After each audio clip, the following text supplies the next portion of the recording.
All right, so I've been chasing a wiring short on my 87 MR2. Right now I have the flashers on, and all four corners on the front and rear do work as far as blinkers and flashers, as you can see here and here.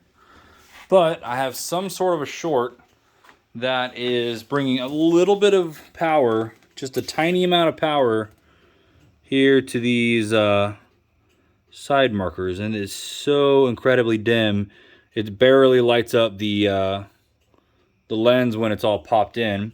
So I thought that maybe somebody had done something with the wiring here, but if we kind of look inside the loom here, everything actually looks good, minus some crappy overspray, but I don't see signs of this wiring harness being hacked on at all.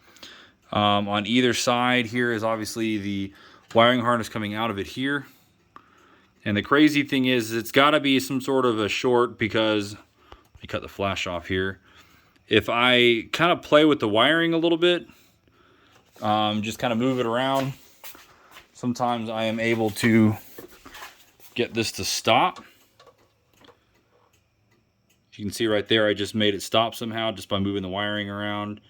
So I got to figure out, and I'm not great at wiring, what is causing this short, because whatever it's doing, it is causing my running lights on the front to be inoperable. So let me turn the flashers off.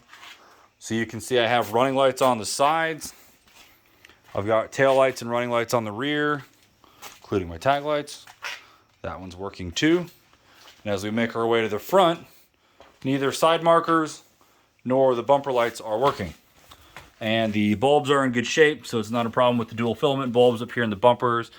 They're actually in really good shape. I think I replaced them actually not too long ago. But I have no lights up here, so something is definitely, I think, grounding out the wires up here.